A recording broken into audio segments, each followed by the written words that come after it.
90s spawned some brilliant films. I've got a theory about 1999 being the best year in film ever. I could fill a whole 90 minutes talking about 1999 films. Hello, good evening, and welcome to the Action Popcast for, I hope, an exciting episode of Real Impact. This is a slightly different episode of Real Impact because we're not focusing on one film. So if you've just seen the intro there, you saw my friend Rob H make, I don't feel it was a bold statement, but he made a statement that he feels 1999 is the best year ever in cinema for film. Now, the only thing you can do with that is put someone on the spot like I did the other day and said, dude, you got to come on and you got to defend this. You really have got to defend this.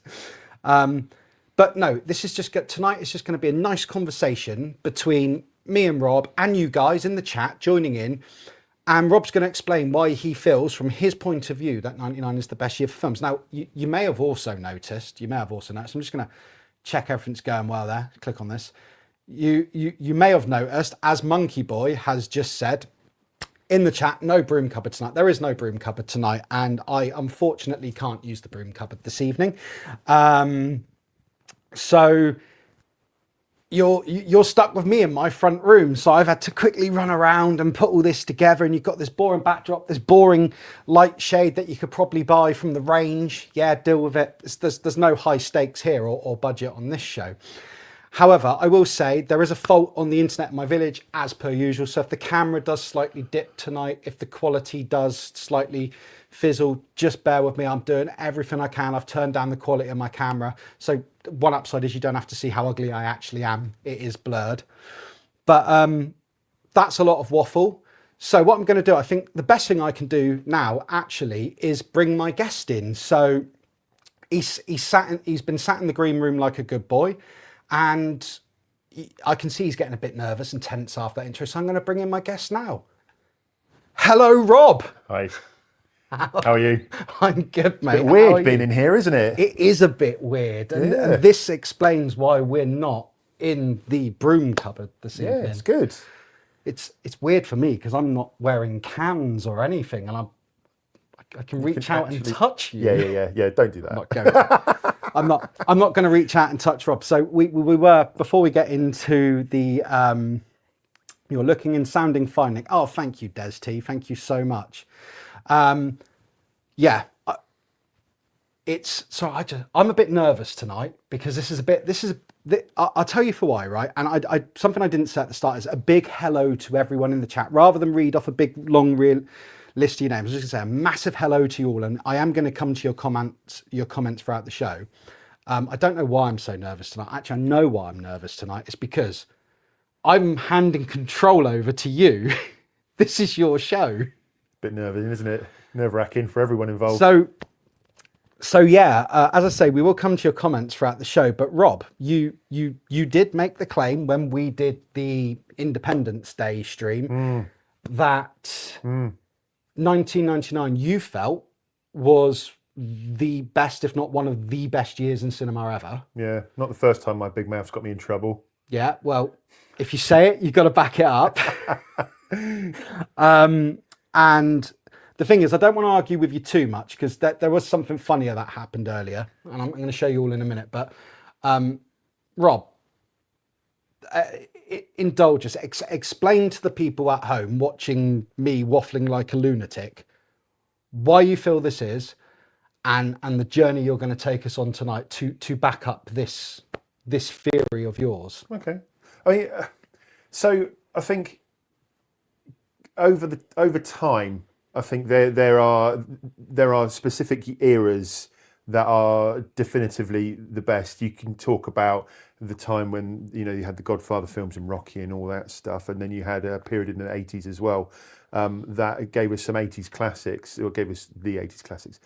But I feel that towards the end of the millennium, the advent of CGI enabled people to go on routes down the movie making sort of avenue, and they were able to produce things that they weren't able to produce before due to the quality of the CGI that was coming through. Mm-hmm. I think that was sparked off mainly because of Jurassic Park.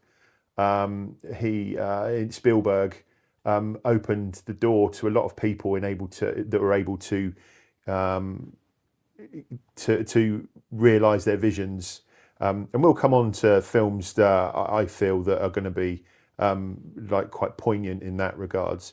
You've also got the internet was becoming of age. We'll come on to it in a bit, but the marketing campaigns of two films in particular that come out in this year, to my mind, specifically jump out because of the internet. Their viral marketing campaigns.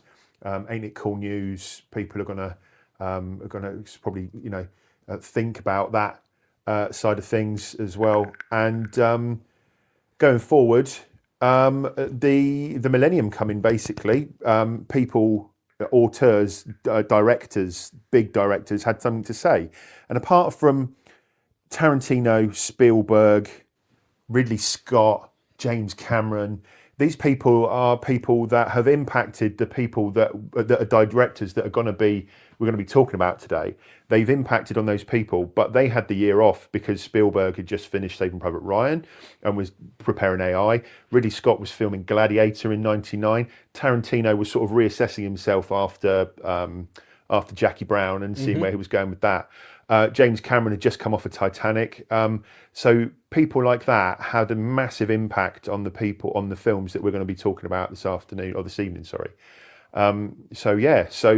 I feel that is the reason why 1999, the films that came out in that year, they wanted to beat the millennium. They wanted to say something before the 90s was out. So that's why I feel 1999, with the films we're going to discuss, is by far and away the best year for films. And can I highlight as well, the films we're going to be talking about tonight, we're going to be going on the US release dates.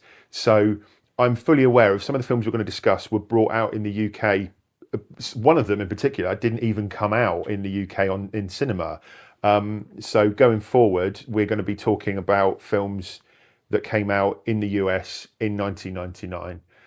So that's where our caveat is, and I'm saying it as a collective of films. So it's not going to be one particular film, because one particular film would come out in a year, and that could potentially make a good year for films. I mean, I know of a year in particular in the 80s, and this is up for debate for people that are able to talk online. Oh, definitely. I want people to say if they've got another year in film that they want to talk about, then get it down, because if they can argue the case that their year's better, please do.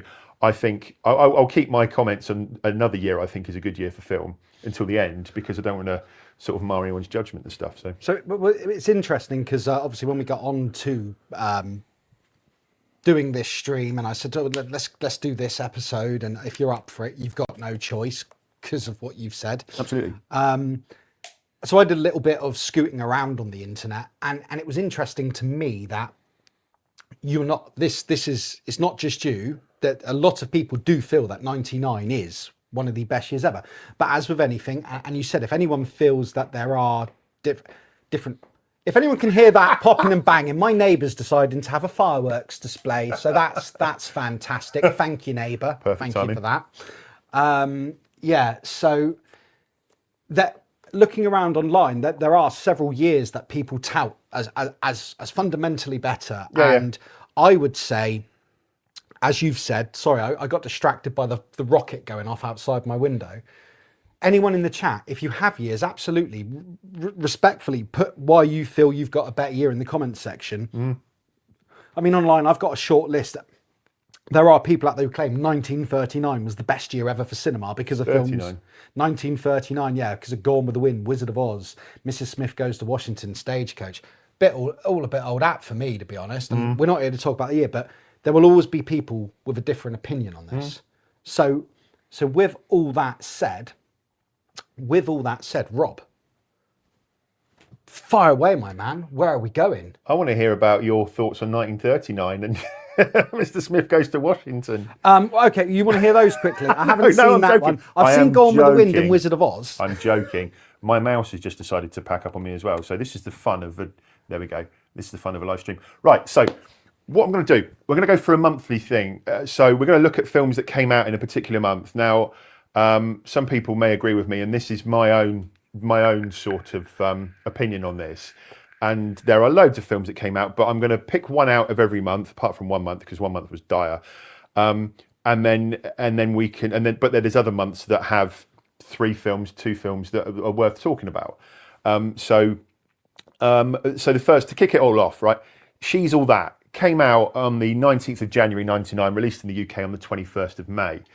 Now, She's All That is a retelling of My Fair Lady in Pygmalion, which is I don't know if I don't want to dumb people down by telling them the outline of My Fair Lady, but it's basically girl that isn't doing isn't accepted in society, and then there's a challenge and a bet that she can be made popular by being flowered up, as it were. Now, this is coming off the bat of a few of there's another film as well in a similar vein that I'll talk about in a bit.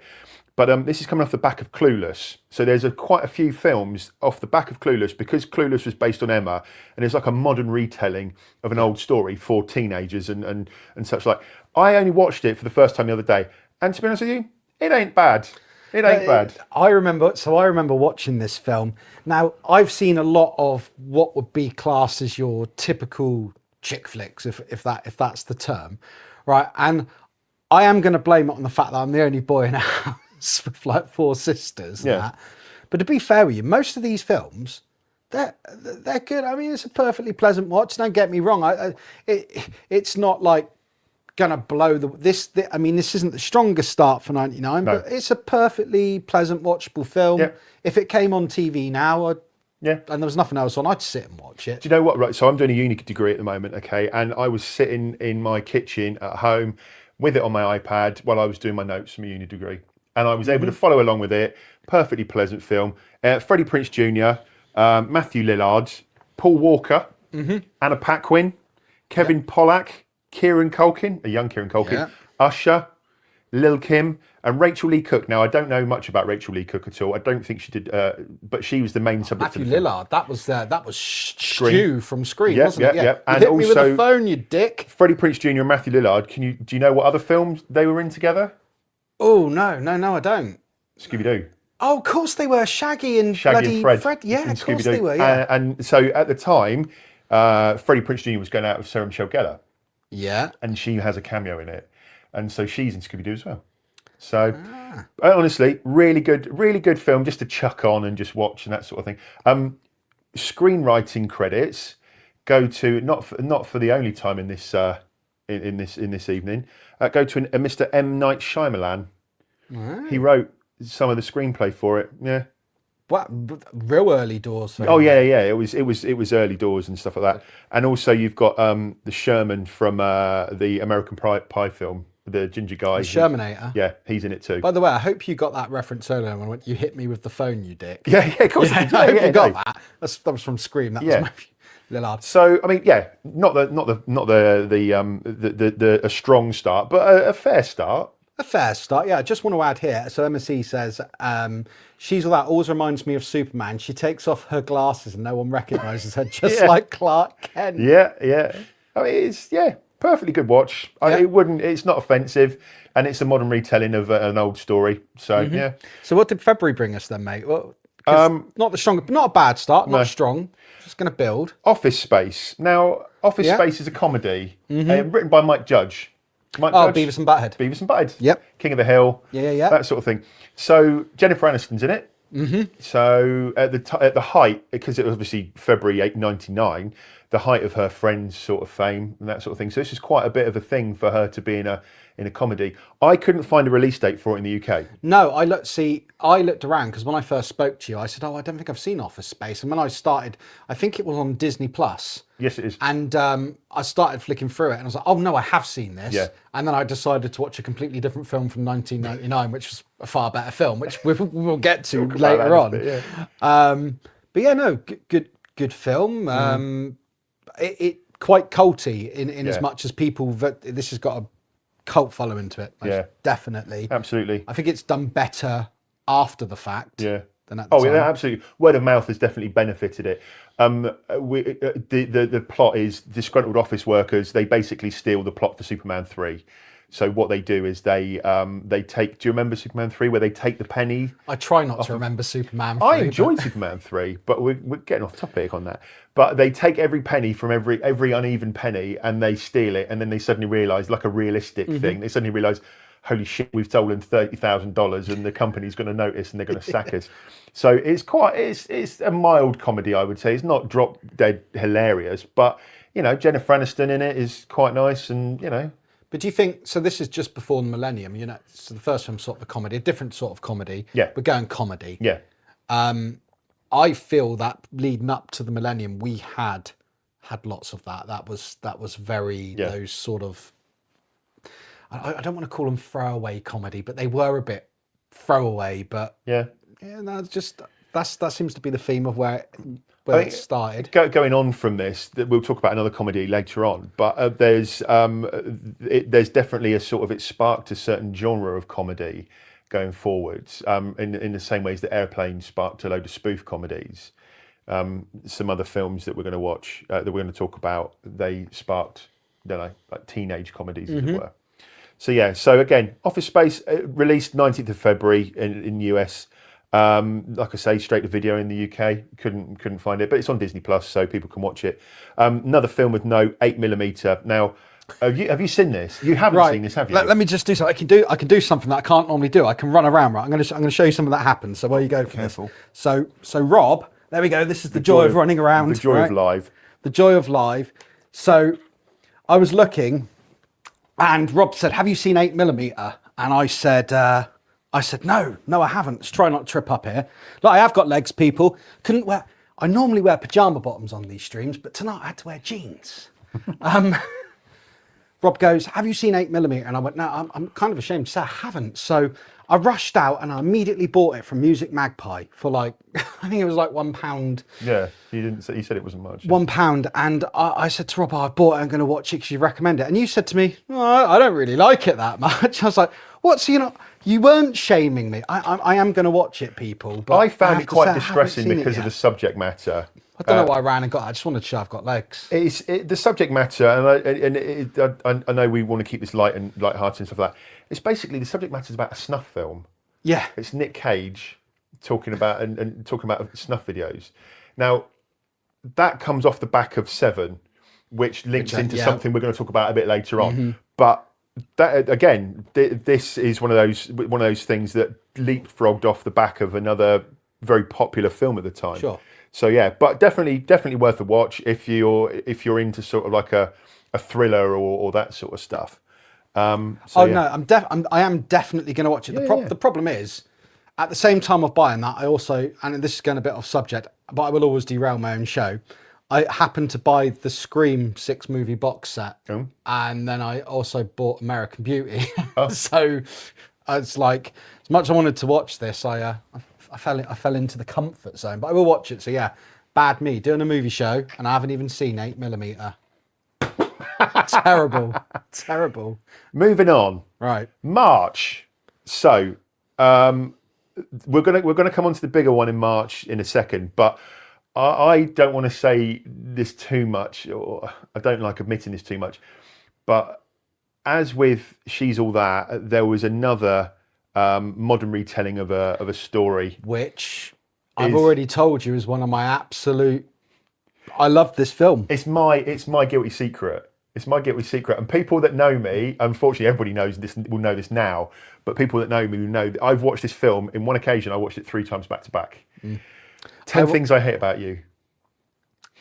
What? That's not the one I thought you were going to say. Oh, isn't it? No. Okay. No, you tell me about yours. I'll tell you about mine. Wow. Okay. No, I've seen it.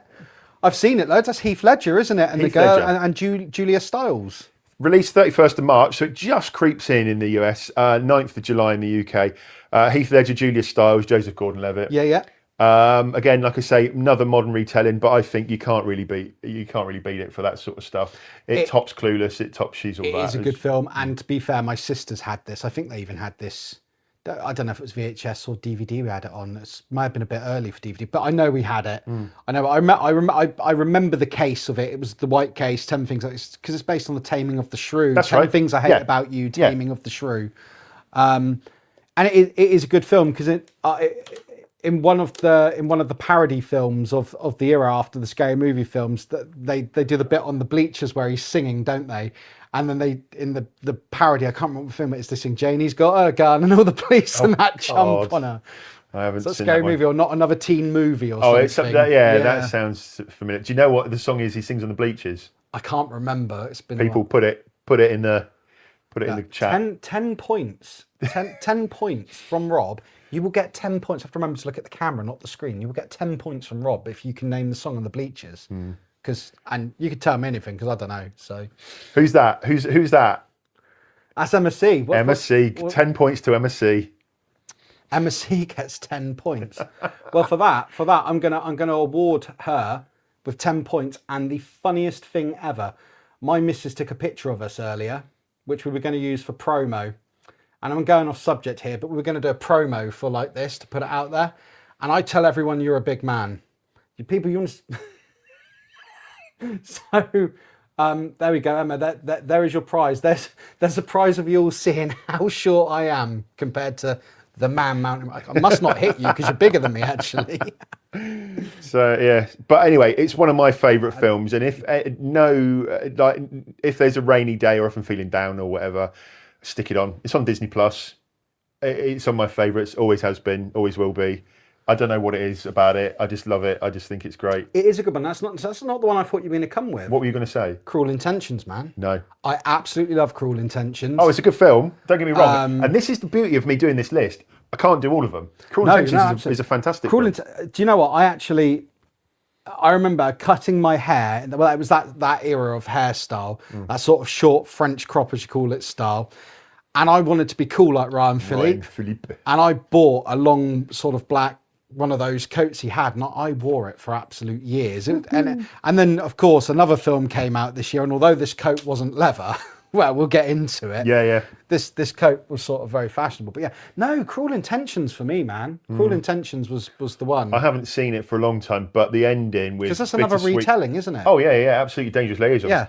But the ending with Bittersweet Symphony, you cannot... I don't think you can beat that. When Cecile's handing out the diaries around the college campus and... Sarah Michelle Gellar, because there's that horrible scene where sort of he gets in the punch up with Cecile's boyfriend and he gets run over. We're not here to discuss the whole film, but I did say, I can't remember what it was, someone wanted to do that film. Oh, you really should. Whoever it is really should. Bloody love that film. Yeah. It is a good film. Great film. Anyway, sorry. That was on my advising people to watch film if they haven't. I'm assuming people have seen it. But on the same day, this is how they do their own legs. On the same day in the US, on the 31st of March, as it was released, the 10 Things I Hate About You was released, The Matrix. Well, what did I say to you when we were doing this? Rob, so I said to Rob, I said, I'm trying to sit all cool and relax, but I can't because I'm a fidget. I said to Rob, there were two films in this year that if you did not bring these films up as your picked films, because obviously like Rob said, he can't cover all the films. It would be impossible. No. One of the films, you all know it. Tell me in the chat which film you think it's going to be later on, right? That we absolutely have to cover from this year. But the other film is, and I'll say it for you because it was The Matrix. I said, if you do not cover The Matrix and the other film, which again, answers in the chat, people. We'll be lynched. We will be lynched. Yeah. I was like, you have to. I love The Matrix. Yeah. I absolutely love The Matrix. But yeah, sorry, that's me waffling on. I will say that actually, for some of the American people, I just want to point this one out. If anyone looks and sees the release month for this year, Lock, Stock and Two Smoking Barrels, it's an English film. We actually got it the year before. August 98 came out in the UK. So although we are following the American release dates, for us, we weren't going to class that one, or we would have done that one. Oh yeah, absolutely, 100%. But yeah, The Matrix. I mean, obviously, I'm assuming everybody in the chat knows The Matrix, and everybody watching knows The Matrix. A few things to point out. Apparently, Will Smith turned down the role of Neo because he had to make Wild Wild West. So, some you win, some you lose, Big Willie. Well. But then ultimately, his missus ended up in the sequels. That's exactly what I was going to say. So Jada Pinkett Smith ended up in it. And because Sandra Bullock... Niobe. She's Niobe, that's the one. Sandra Bullock was offered the role of Trinity, but turned it down because at that time Will Smith was going to be Neo, and she was like, "I don't want to work with Will Smith," and so we could have had a speed reunion there and then in the Matrix. We could have done that. That would have been weird. Like It would the have been. Nebuchadnezzar blowing up if it goes below 50. Can you imagine? Oh God! I'm just going to bring up a comment from Alan Dawson here, and I'm not going to read for every film, but we did say to put it in the chat. He's saying a contender for best year is 1986, and a few of the films he listed. I'm not going to read them all. Down and Out, Beverly Hills, The Hitcher, Karate Kid Part 2, Ruthless People, Crocodile Dundee, Peggy Sue Got Married, The Colour of Money, Star Trek, The Voyage Home. Yeah, there's some. Sorry, I didn't read them all out, Al, because we got to get through it. But no, there's some top contenders there. But yeah, I saw The Hitcher far too young, and it terrorised me. Oh, hang on, one person did put it, and not the person I thought would put this. That one person got it. I'm not going to read it out, but yeah, no, the other film we have to talk about this year. So yeah. Who knows? Who knows? Who knows? If you're listening to this on audio, that's really bad because I've just brought a slide up and you can't see the slide. That's why you need to go to the YouTube channel and do the old do your thing and watch and follow. Anyway, so I took you off track. Apparently, Gillian Anderson turned down the role of Trinity as well. Gillian Anderson. Pretty much everybody. Yeah, pretty much everybody. Everybody in Hollywood turned down one role or another. Sam Jackson and Gary Oldman were considered to play Morpheus. Oh, really? Apparently so. Apparently so. To be fair, everyone you've suggested as an alternative role, I can't. The problem is, after the fact, it's very difficult to. Yeah. You can never see anyone else in the role. Yeah. Really. And apparently, as well, Michael Hutchins was cast in the film because they filmed it in Australia. What, as in excess? As in excess. Yeah. He was offered it. He was given a part in the film, but he died just before they were filming. Just before they started filming. So. Wow. Yeah, but I mean, The Matrix, like I said, I come on here to talk about why I think 1999 is one of the best films. It is the best year in film, and this has got to be head and shoulders one of the best films of the year, if not the decade at this point. Matrix is still so big now. I mean, you've got, there's the whole red pill culture, which young people are into now and believing we live in the Matrix. The Matrix The Matrix has weaved itself into pop culture and our culture forever. Oh yeah, absolutely. The Wachowskis absolutely got that out there. And Bullet Time, that effect that everyone spoofed. Yeah, everyone. I mean, we'll come on to that. That's not spoofed, but it's used in another film we're going to talk about later. But yeah, there's lots of references to things like you say, the red pill. You talk about glitches in the Matrix. Everybody knows if there's a glitch in the Matrix. Whenever you get deja vu, do you? Every time I get deja vu, I'm like, it's a glitch in the Matrix. Yeah, still to this day, say it, man. Yeah. But no, it's such a good film. I saw that, right, so I went to the cinema. So this was released in June over here in the UK. I went to the cinema to go and see this and hadn't booked my ticket. So me and my friend ended up going and seeing Human Traffic instead. Do you see Human Traffic? Yeah. Oh, I mean, it's a little bit dated now, but I tell you, that soundtrack is on my phone as we speak. You know, I listen to that soundtrack over and over again. If anybody gets a chance to, I don't know if it's on streaming, it will be streaming somewhere, Human Traffic, for a proper, like 90s. If you want to experience what 90s dance rave culture was, it sums up the time, doesn't it? Oh, massively, yeah, absolutely. I mean, despite the fact you were listening to K-pop when you pulled up outside my house earlier. The Demon Hunters? Yeah. Is that, Demon Hunters? I don't know what it's called. I'm going to jump to one other comment here because Tree has put, so Tree Theodore says, my bridge, I'm really sorry that I can't read this, Tree, maybe Rob can. My Bridge's Zoopaxoscope 1879 showed images of a running horse captured by 5 cameras, which later morphed into bullet time. Ask Nick for a more technical. Don't ask me for anything. That's when it spins around on the.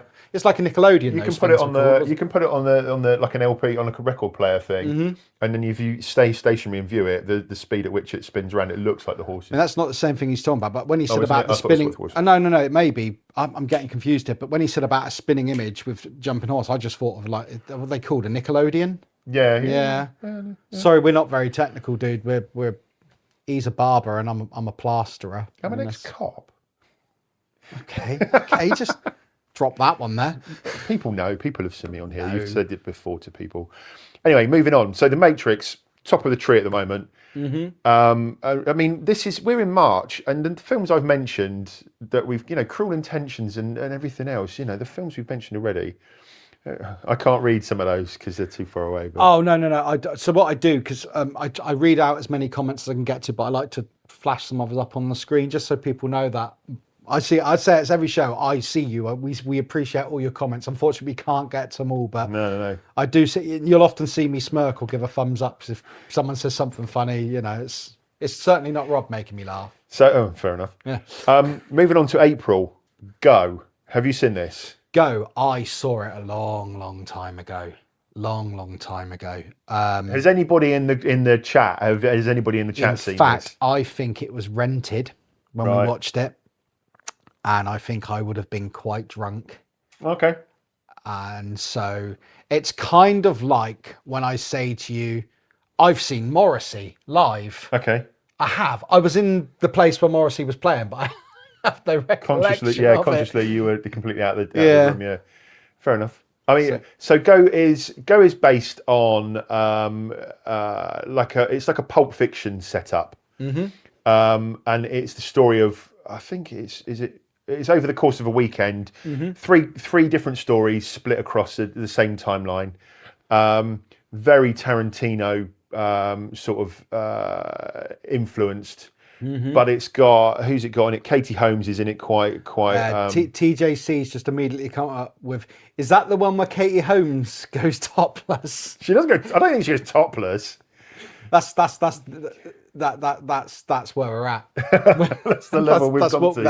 That's the audience we're pulling in now. But I mean, it's directed by Doug Liman, who obviously quite a prominent director at the time. But wanted to sort of capitalise on the Pulp Fiction sort of split timeline film.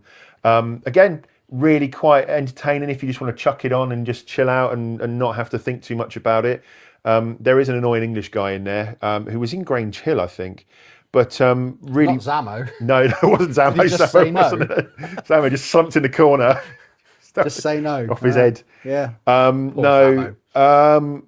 But yeah, like I say, it's good. It's teenagery in a way, but it's Pulp Fiction. But you can see that's what they wanted to do, but they probably just couldn't pull off quite what Tarantino was after. Great idea, poor execution. Yeah, I would say that. But it's definitely still worth a watch. Came out here 3rd of September. Melissa McCarthy's in it. It's her debut. She's not in it for long. She literally opens a door and she looks so young. You can tell it's her. And also Jane Krakowski from she was in Ally McBeal and 30 Rock. Yeah, that'd be the one I'd know her from more. Yeah. She's in it as well. She plays somebody's wife. No, I mean it's, how do I describe it? It's like it's a drug deal that's gone wrong, and then it splits off into different timelines. Sure. But I mean it's entertaining. I enjoyed it. It was definitely a contender. I didn't see it at the cinema, I don't think. I think it was one of those ones I saw on DVD later on. But no, there's going to be a theme. A lot of these films that you brought up, I didn't see at the cinema because I was broke. Because I was like. So how old were you in 1999? Oh God! Well, how long ago was 1999? 26 years ago. Right, everyone here now, you can see how thick I am. So no, because I'm not even. I'm older than 40 now because I've aged up. I aged up a year just last week or whenever it was. I don't know. Should have been about 15. 15, yeah. I'm just trying to work out when I wrote 14, 15. Yeah. Because I don't think I was that technically old enough to see South Park. Right. Which is a film that we will get to. I don't think I was old enough to see South Park at the cinemas. I think that was a 15 when it was released. It was. So I think I was just 14. Right, okay. See, I was 19, 20. So these are right in my wheelhouse for films. I could go and see everything. Yeah, so that was the other limitation. I mean, not that I didn't go and see 15s and 18s at that age, but of course I didn't have quite the expendable income because I was a student. Well, I'd say a student. I went to school. Yeah. I didn't learn anything. But no, I mean, good film. Well, it could have been better executed, but still my pick of April. Two other films. Hang on, Joe has just said to me, "You were 15." You were 15. Oh, there you go. Because I'm the same age as Joe. Joe's a couple of months older than me. Yeah. Oh, okay. Yeah. I know I look a lot younger than Jojo, but no, we are the same age. Shots fired. Absolutely, yeah. Yeah. So the other films to mention from April: Entrapment, Yeah, Catherine Zeta-Jones, yeah, and that was a Sean Connery. big one for her, wasn't it? Yeah, That it was. Yeah. They thought I think everyone assumed after that film she was going to go off and absolutely smash Hollywood, because for our American cousins out there was a TV show in the UK called The Darling Buds of May, which is where we all knew Catherine Zeta-Jones from. Everybody did, yeah. And and she was this sort of beautiful girl next door. Yeah. And in England, it was huge news that she landed this role, wasn't it? And then she married what's his name? Michael Douglas, which, and of course now she's in Wednesday as Morticia Adams. Oh, is she? Yeah. That's not my sort of thing, but yeah. No, I'm just going to say here, I wanted to take tonight back to the 90s, so I saw some hooch and thought, well, we're talking 99. to be fair, what happened was Nick saw it in Iceland today, burst into my work, was like, look what I found, it's from the 90s. I was like, yes, I vaguely remember Hooch in the 90s. To be fair, I did find out, I did Google, in 1999, Channel 5 in the UK did actually, Hooch sponsored their Friday night movie premiere. So there you go. Sort of links in, yeah. Links in, tenuous. Yeah. So yeah, cheers everyone. I'm drinking Hooch and beer. It's going to be great tomorrow. That's a good mix. Entrapment, yeah, and then Election. Now, have you seen Election? I don't know if I have. I saw it for the first time the other day and I was really impressed with it. It's Reese Witherspoon. Oh, okay. And Matthew Broderick. And it's one of Reese Witherspoon would have been in Cruel Intentions, and she would have been she was in Election as well. She's a prissy sort of high school girl that's trying to get ahead of everyone, and so she runs for school council, but she thinks she's going to run unopposed. And Matthew Broderick sort of steps in, and his life goes to hell basically because he's trying to convince her that she's everybody that she's not as prissy as she says. Sorry, Joe there. Yeah, otherwise he goes off track and changes the subject without finishing his thought. Yes, I do, Joe. Yes, I do. Thank you for telling me how old I was back in '99. So yeah, it is a good film. It's on the iPlayer at the moment. So if you get a chance, I would seriously strongly advise people to watch it. I thought it would be very high schooly, but it's not at all. It's got Chris Klein from American Pie in it. All right, yeah. He was the jock, wasn't he? The lacrosse player. And guess what type of person he plays at the high school in Election? A jock football player. Yep, that's exactly it. So I think Chris Klein plays Chris Klein in all the films that he's in. But he does really well in this because that's what they want him to do. So, but it is a good film. I would probably put it up there with the others as well. It's on the iPlayer, so people can watch it, people can grab it and see it. So, I enjoyed it far more than I should do, to be fair. They're hammering me in the comments at the moment. That's what you get when you... Jojo, that's what you get when you stay at walls all day, Nick being a plasterer. That is what happens. But so yeah, good seeing the chat, Des. Honestly, thank you. Thanks for, and again, thank you to everyone for coming along. There's a great bunch of you in this evening. Moving on to May. Right? Yes. Well, yes. Let's move on to May. Like I say, we're going to choose one predominant film throughout the month of May, and right. I have chosen. Say the film that you've chosen. Well, I've chosen The Mummy. You've chosen The Mummy. No, I've chosen Notting Hill. No, they are the films that came out in this month, but the massive, the monster, the mammoth that came out was without question The Phantom Menace. Now, Nick has a video that he's going to play that will probably explain it a bit better. I did say to Rob, this was the film which I said, if you do not cover this film in this community, we will get lynched. There's no two ways about this. Joe did say Phantom Menace. Yeah, she did. And Jojo did bring up in the chat the Phantom Menace once I put the film we were going to mention in the chat. And I thought I could waffle on incoherently for a minute or two about the Phantom Menace. So I did see that at the cinema. Or I could get one of our beloved members of the community to tell us in his own words why he felt that The Phantom Menace was such an important film for 1999. So you may recognise this guy. Here we go. While I agree 1999 was a pretty great year for movies, I wouldn't agree it was the greatest year of all time. That being said, I was asked to come on and talk about why The Phantom Menace being released in 1999 was such a big deal. What can I say that already hasn't been said? It was the first time in 16 years the original trilogy generation and a whole new generation of fans had Star Wars on the big screen. We had that amazing trailer to kick things off, probably the biggest marketing push for any film before and after to that point. No one in the world could possibly not know that Star Wars was back. For the first time, we got to see Darth Maul, Queen Amidala, Coruscant, and we got to learn about the taxation of trade routes across the galaxy. This all had the effect of creating an anticipation that to this day, in my opinion, has never been replicated and probably will never be replicated again. Whether you went to the cinema and watched the film and you loved it, I did, or hated it, you can't deny that this film's release was one of the biggest moments in film history. And hey, we all know that guy. Thank you so much, Martyn, for your contribution. And I think you summed it up really well there, Martyn. Better than I ever could have. Now, Martyn and Steph, they wanted to come and watch the show tonight and be part of the audience, but they're off on their jollies in America at the moment. That's all right. Yeah, no, they've been to the big Star Wars place and everything and seen it. Oh, I'm very envious at the moment. Very envious. But no, thank you, Martyn, for that. So, yeah. I'm just, excuse me, I'm just going to check the comments here. Just have a look. How much hair product has Martyn got on his hair? I don't know. But we, maybe we could start a poll. I don't know. What we got here? Des T, well said, Martyn. Galactic trade routes. Those were the happier times. Telvi and Seek. Is that the guy that always comes second in Stu's quiz? There we go. And Palp saying, I travelled 5,000 miles to see Phantom Menace. That's 5,000 miles I'll never get back.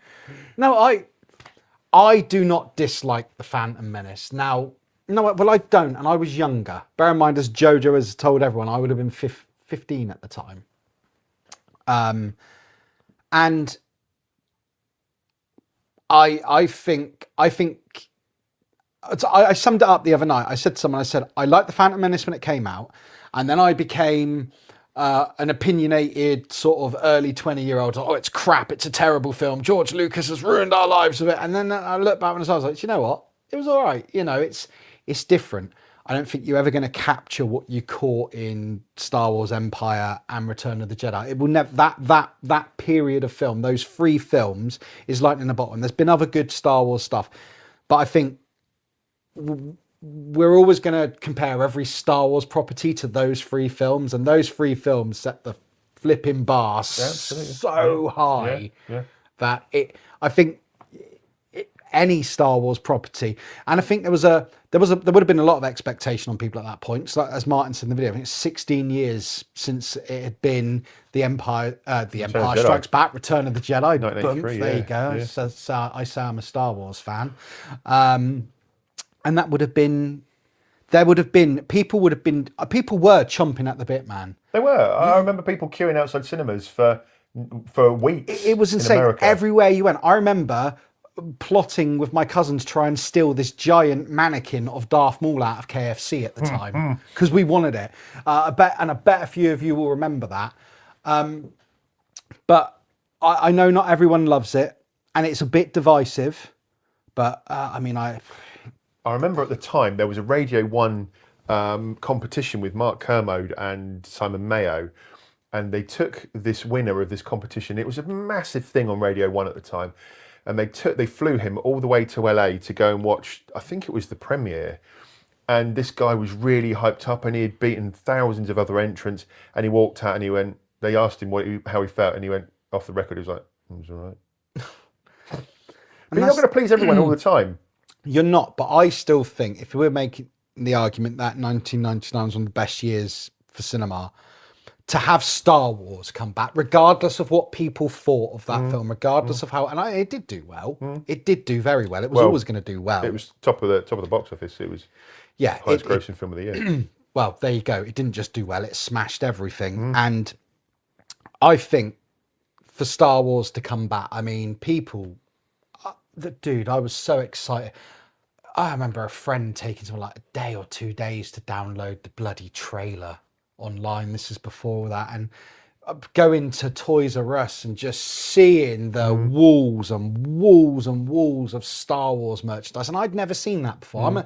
I missed the Star Wars films coming out originally. I didn't. I remember. That's because you're really old. That's 'cause I am, yeah. I'm a spring chicken. Yeah. But yeah, so I think that coming back really, I think whatever people thought, I think that gave 99 a shot in the arm. There was a film, wasn't there, that people, and they've done this, people were paying to see a film just to see the trailer because they knew the trailer was attached. Yeah, no, and that I don't know what the film. I can't. Answers in the message box. If anybody knows, I can't remember what it is. But there is a specific film, and for that reason alone, it boosted the film. Was it? It wasn't Practical Magic, was it? It might have No, been. but this became a trend that films started doing this. It's not just one. There will have, of course, been the film that started the trend, but this happened. So yeah, answers in the chat if you know. Sorry, I just want to read out a couple of comments because Phantom Menace comments. Yeah. Des T, as Shabby says, the OT was lightning in a bottle. After that 16 years, TPM was great, the Phantom Menace. Alan Dawson, I saw Phantom Menace in New York cinema before it was released here, and it was hot and stuffy being summer in New York. And the people I was with were mortified when I fell asleep at one point. Oh dear. Oh dear. And Des T, I remember the competition they had to guess how many words were in the opening crawl of the new Star Wars. I await a barrage of it. Star Wars. The people with me were mortified that I fell asleep. He says he corrected himself. Yeah. So there we go. It was big stuff, man. It was everywhere. But when you couple that with The Matrix at the same time, so that came out in July, The Matrix came out in June. So you've got two of those films there are doing massive business at the box office already. And you know, it just goes to show how impressive how impressive the cinema turnout was for films like that. There was Star Wars, sci-fi, and everything. So yeah, but I mean, it's a bit like people, the enthusiasm behind it after 16 years, people would have gone and seen George Lucas wave shit on a stick. You know, and if he called it Star Wars, then they would have said that was the best thing ever. The best response to the Phantom Menace, in my opinion, was Spaced Series 2. Oh, yeah. Well, They just basically, all the way through Series 2, they just ripped it.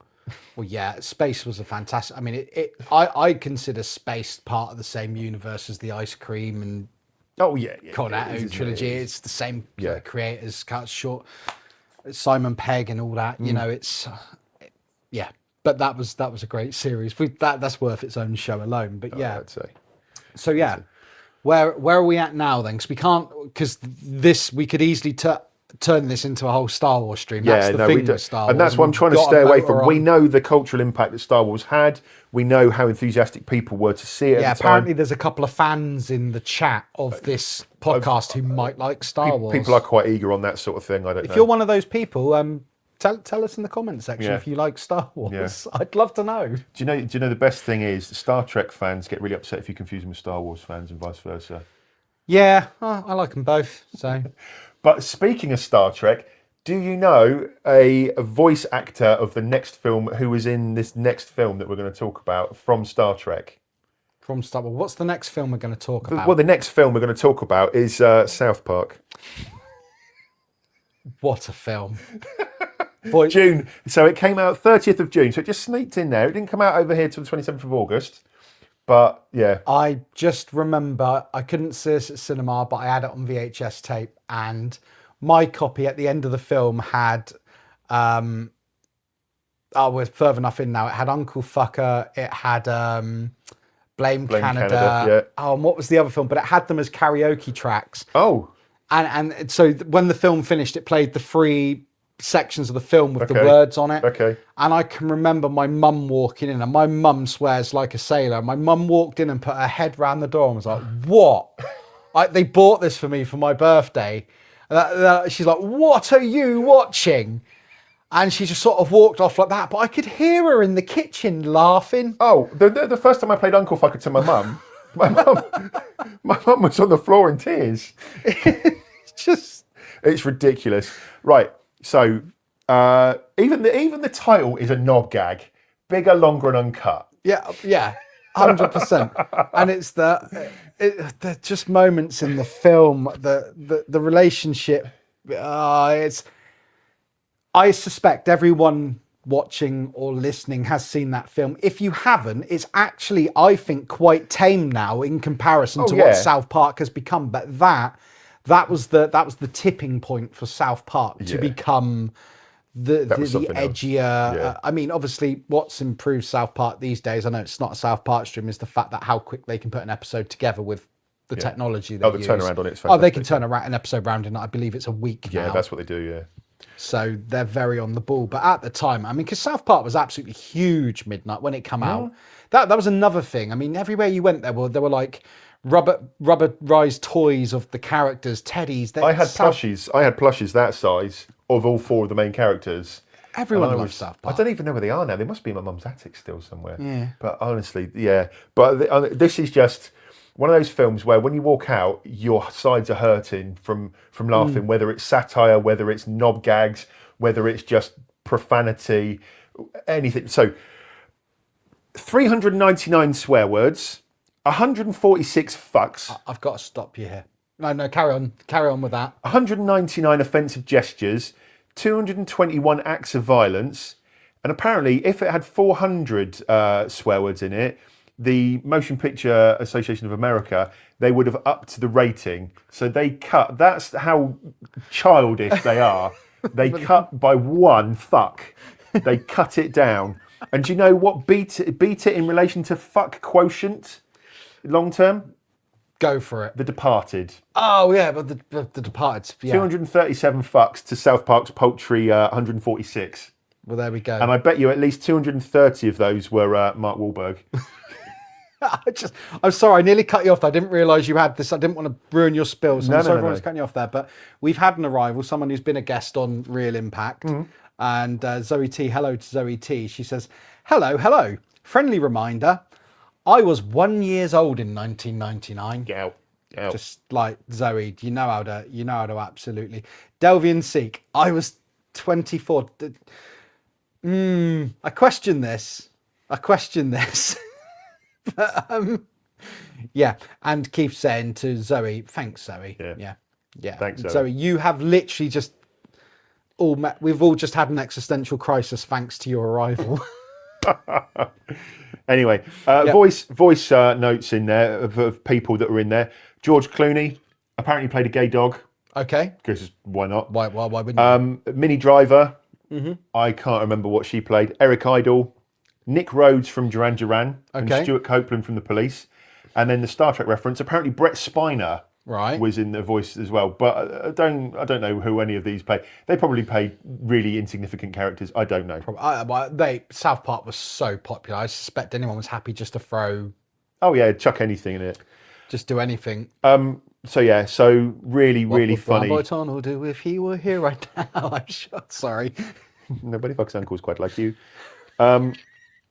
So yeah, but yeah, so you've got another quality comedy. I could have covered this, but you've already covered one of these things. Another film of note in this month, Austin Powers, The Spy Who Shagged Me. Yeah, okay, so I can remember there was a lot of commotion about that film at the time. For the title alone, the billboards just had it as Austin Powers 2, if I recall, but the full title is Austin Powers, The Spy Who Shagged Me. And I can remember this, we're in England, man, saying shagged, I mean, it seems laughable now. It seems so fucking, excuse my French, it seems so laughable. We'll add it onto the fuck counter from South Park. It seems so laughable now that the media got so ridiculously bent out of shape about a film being called The Spy Who Shagged Me. Was it a great film? Wasn't as good as, none of the Austin Powers was as good as the first Austin Powers. I've covered Austin Powers on Real Impact. That's why I haven't said anything. I love all 3 of the films, but they, it's a typical, the first one's the best, the second one's good, the third one, it was all right. It was a stretch its legs. But yeah, I think that was the for me, people, I mean, Zoe, for instance, who's in the chat, she would have been one at the time, she wouldn't have known, but I don't suspect Zoe would have known unless she's read it or heard it somewhere else before that. What I'm saying is younger people wouldn't be aware of all that controversy. And I'm interested to know if any of our American cousins are in the chat. Did you have the same controversy in America with the title? Well, shag to me is a type of dance in America. Right. To do the shag. Yeah, well, don't know I what remember the type hearing of- that at the Yeah. time. Well, shagged over here is Yeah. the act required to procreate. You know, it's the only way I can really word it. I was on the spot, Rob. I didn't want to get embarrassed. I'm easily embarrassed, me. Yeah, so. But yeah, no, good film. Obviously, one of the best. I didn't cover it on here because, like you say, you've. And Zoe coming in there, no, I didn't. No, so she didn't know that the title at the time in 1999. Really controversial. But then does that add into your thing about this being a great year for cinema? The fact that people were pushing boundaries. It's not just the films. Massively. The titles are pushing boundaries. The films themselves. I mean, it's This month alone, there's two films that have come out with double entendres in the titles. yeah. I mean, like you say, you've got the knob gags and the South Park title. You've got the songs in it like Uncle Fucker and Blame Canada. It's not just it's the fact of where we were. I mean, was this pre-millennium angst where people just like, because remember in '99 we were all told and convinced that at midnight 1999 December implode. 1st, the world was going to implode because computers couldn't possibly wind part. Yeah. This was a thing, man. Yeah. And it makes me wonder if there were people out there who believe this, or people just going, fuck it, we're just gonna go balls out, we're just gonna go nuts. I think that probably could be it. It's just a thought. Sorry for all the foul language. He ruined it, the South Park thing. Whoa. Don't blame me. Blame Matt, Trey and Matt. Yeah. And I'm sorry, people, if you can hear my vape, I can't mute our mics tonight because we're on a different mic system. And if I mute me, I mute him. So if you can hear that crackling, I do apologise. July, just over a week later, you've got American Pie. So 3 quality comedies there. And again, it's a teenagery comedy. And this in itself... He shags a pie, man. Well, I'll come on to that. I mean, it's fairly, evident. But that in itself shows the American Pie started the whole sort of teen gross comedies. Yeah. Almost like a Porky's revival. That's how I've always seen it. I not even a spiritual successor. I've always seen the films like the American Pie films and the road trips and all that. Yeah, that was spawned afterwards Absolutely. of the success of American Pie. Oh, yeah. But they wouldn't exist if not for Porky's. Yeah, absolutely. So But that's where I feel on it anyway. Like I say, absolute quality film. Funny, hilarious all the way through. What's the chat saying? No, it's Des. Good God, the Millennium Bug. What a palaver for nothing. It really was. Yeah. I remember going into Curry's. I'm going to derail it for a minute. You go into Curry's and they were Millennium Bug proof on like buying computers. Yeah. People were going out replacing their like 2-year-old PCs that at the time cost such an insane amount of money because they were so worried that their machine would just crap out. Yeah. I think the advertisers pushed it because I thought they knew it wasn't a thing, man. Yeah, but they're going to jump on it if people are. And did people ever jump on it? Commercialism is fed by people's concerns. The newspapers had stories. Yeah. As you say, the people there was an excuse to make money. Yeah. And if you didn't live for it, and that's what's interesting to me. So you got Zoe there saying she was 1 at the time. This is like when I speak to my nieces and nephews who are in their like early 20s, right? And you say these things to them, and they're like, they're completely like blown away. Like, really, did that happen? Well, that's how stupid we were back then. Or, I don't want to say stupid, naive. Yeah. That's how didn't know. naive We didn't know what was know going any on. different, man. But yeah, you derailed it completely. Yeah, good. Apparently, when Eugene Levy was flipping through the porn mags when he sat on the bed with Jim, apparently all that was ad-libbed. Oh, was And it? I have no idea how Jason Biggs would have kept a straight face having this guy, who is a comedy genius in himself, having him just ad-lib like that. It's quality. Sean William Scott, who played Stifler, paid $8,000 for the film. I just want to upset someone in the chat now. Yeah, go on. So Jojo, I was chatting to Jojo the other day and I was pointing out to all actors and actresses in movies who we are now older than, right? Because I'm 41, she's 41. Giveaway. Never tell a lady's age, right? No, we're always asking their weight. They give their age away very quickly. Now, Jojo, I just want you to know that you are older than Stifler's mum, mate. There you go. She's going to love you. So, American Pie, right? The pie involved in American Pie, right? Apple pie. Yep. Who make the most, shall we say, prominent apple pies in the world, do you think? McDonald's. McDonald's are approached for, can you imagine? Oh my God. You'd need a skin graft if you did one of those. Exactly. They're hotter than the sun. McDonald's are approached, and funnily enough, if they're having one of their pies used as a masturbatory object was not on their sort of business plan. Like a McFlesh torch. But apparently, McDonald's declined Okay. the product placement. I suspect some daring child has probably, or teenager has probably tried it. Just going to bring this comment up here because this guy subscribed to me this week. Hi, Nick. Great name. I love the name. Nick's the best. Wasn't there a reference to the bug in a Bond film where there was a thermal camera view of Bond having relations? Yeah, I think there was. We'll I come think on to there that. was. No. Sorry. The thing is, I wanted to acknowledge and say welcome to the chat, man, but I didn't want that because I'd lose the comment, and I'm not going to read this out because we've already crossed the F counter too much. But I think I've upset Jojo, so. Yeah. Anyway, dear. Rob, I took So your threat. McDonald's refused one of their apple pies to be used, as you would. I wonder why. Yeah, I bet you there's some teenager that's at least tried it. I mean, there's the Hamburglar, there's the pie. No. So Alison Hannigan, who plays, Oh, the Band Geek. Yeah. I always thought she was really hot. okay, each their own. Did How you many ever see her on times? Penn and Teller? I'm just saying. Penn and Teller. Penn and Teller. Penn and Teller fool us. Anyway, I never saw I'm taking that. us off subject. Anyway, I saw How I Met Your Mother. She was in that, and Buffy, wasn't she? But how many times do you think she says this one time at band camp?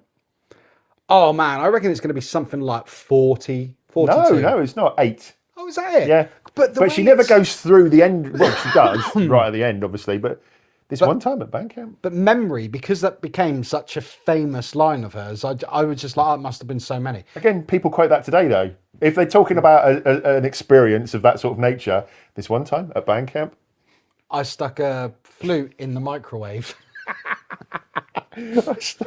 Yeah, you thought I was going to Stuck say a it, hamster in didn't an apple pie, in a McDonald's apple pie. you? God. Do not do that at home, children. Yeah. So we've got American Pie, 9th of July. Moving on, Blair Witch Project, 30th of July. So obviously just creeps in there. Blair Witch Project. Now, talking about viral marketing campaigns, we've spoken about Star Wars. Blair Witch Project blows that out of the water. Incredibly clever. Yeah. The fact that they didn't even let on until they were interviewing the cast. Yeah. On TV about it, because there was obviously a cast. Mm-hmm. People believed it. They convinced people. They absolutely. That's not a good place to hold your bottleneck. It looks dodgy. They convinced people that this was real. Yeah. It wasn't. Yeah, they put. What did they do? They advertising campaign via one. They had a website up and flyers making out that it was all found footage, and that was the selling point of it. That this film was actual footage that they'd taken of these people, it was. It made it. It cost $60,000 to make. Right, $60,000 to make the Blair Witch Project. Made them $248 million. Ah, not a bad return. That. No, I Not don't know bad what return. the percentage on that return is. I did look it up because I'm that sad. Took them 8 days to film continuously. Can you name any of the actors involved? No, Don't remember nobody one of cares. Nobody cares. It was shown at Sundance in January '99. So between then and July, they've had 6 months where some people have seen this and they've gone, "This is a really good film," and they've 6 months of just pumping it out and just advertising. The thing is, because it was parodied quite heavily in Scary Movie. Yeah. All I think of is the snot scene where a nose is running a course, and I think it was in Scary Movie that they were just doing the over the top snot bubbles from the nose. But that's what happens. Success brings parody. Yeah, absolutely. You know. Came out in the US in 30th of July. Came out in the UK 10th of August. So they were quite keen to get it out. But these days, that would have been kept back for Halloween all day long, and they would have made so much more money off of it, I reckon. Moving on, because I'm conscious of the time as well. Eyes Wide Shut, 16th of July, Great film. 10th of September Fantastic in the UK. film. I am a Kubrick nut. Anybody that sort of knows me knows I could bore the hind legs off a donkey talking about Kubrick stuff. He does. And the importance of what he's like in films. People will argue that Eyes Wide Shut is not. Oh, by the way, Blair Witch Project's on the iPlayer. So if anybody wants to see it or hasn't seen it, get on the iPlayer and put Blair Witch Project on. Eyes Wide Shut, yeah. People debate whether or not it was the cut he intended to hand into Warner Brothers.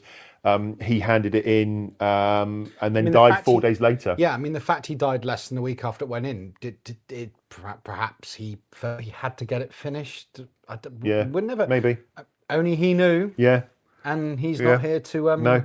tell us. To tell us, sadly. Great film. Great film. Tom Cruise, Nicole Kidman, fantastic. The visuals, stunning visuals in it. Well, I mean, that's mostly filmed on a soundstage, most of it, and shot in London. It's the colours. It's the colours. Well, that's the sort of thing that he uses. He does like to use colours and staging. All the scenes of Tom Cruise in New York, when he's filmed on a walkway, and the scenes are projected behind him. As you say, that is Kubrick's thing. He can take that and he can make such a beautiful shot. But on the other hand, 400 consecutive days of shooting, which is a lot. They started filming this in '97, and Tom Cruise and Nicole Kidman just basically wrote off their schedules and said, "Do we say schedules or schedules?" But they wrote off however long they need, and they were like, "However long it takes, we just want to work with Stanley Kubrick." 96 takes just to walk through a door for Tom Cruise. Yeah, I'd heard that's crazy, isn't it? I wonder it took 400 bloody days to get the film over the line. I mean, there's an argument when it comes to The Shining that he pushed Shelley Duvall to the point of like a nervous breakdown with the way that he demanded things from her and the takes that he took. So yeah. Palps, no. Eyes Wide Shut, just no. You've just negated your entire argument. Well, this is why I like this, because I saw this in the cinema because I'm such a Kubrick nut, and I've watched this recently again, and I think it holds up more now, and it is getting a lot more credit now. 26 years after it was released, it's getting more attention and more kudos now than it ever did at the time it came out. Because some people are arguing, and there is an argument that Kubrick's a bit of a dirty old man, because there's a lot of. Yes, but didn't Tom Cruise and Nicole Kidman, one of the reasons they wanted to do this is because they wanted to do a film where they were still young and beautiful and show their bodies off more. That was one of the rumours at the time, was it not? I don't know. I mean, given the opportunity to work with Stanley Kubrick, then anybody would take that, I would assume. But yeah, one of my favourites, again, a strong candidate for Film of the Year for me. But again, it's my opinion. Everybody's going to have a different opinion, and I value that completely. Other films of note that come out in July: Deep Blue Sea. It was terrible. It was, but it was good. But it was terrible good. Two things can be true at the same time. Something can be absolutely terrible and be brilliant. It's. And Summer of Sam. Have you seen that? No, I've not. Spike Lee. So Spike Lee's films are all about how much he loves New York, and this is based around the Son of Sam murders in New York in 1977. And if you think about 1977 and what was going on in 1977 culturally, you've got Star Wars, you've got punk, and that sort of thing. So John Leguizamo is in there, and everybody's sort of pointing the finger at everybody else. And it's a real good thriller. It's a good Spike Lee film if you want to get involved in that. It's on Disney Plus. Good film. I would strongly recommend it to anybody that hasn't seen it as well. Going into August, let's have a look. If you've got your August there, another candidate for possible film of the year in August. His first one as well, wasn't it? Sorry? His first one as well. Yeah. So 6th of August came out. 5th of November. So again in the UK, same week after Halloween, is The Sixth Sense. I see dead people. Do you now? No, you just had a rough day, mate. You're not dead. So again, horror. I mean, would you class this as a horror? People do. See, some people do. I don't know. No. It's around it. It is chilling. Do you think there's a few jump moments in it, like when the cyclist is next to the car? Oh yeah. Stuff, Oh god, yeah. And stuff like that. And I'll tell you a funny story about this, right? So I was going out with a girl at the time, and I can remember 99 to own a DVD player was quite the thing. Yeah. And the girl I was going out with, they had a DVD player. Yeah. Went round there one afternoon and we watched Gladiator on DVD, which was fantastic. And they put this on. And I remember the little sister, her name was Emily. We're watching the film. I'm really getting into the Sixth Sense, right? Really sort of there with my girlfriend of the time, you know, at high school at this point.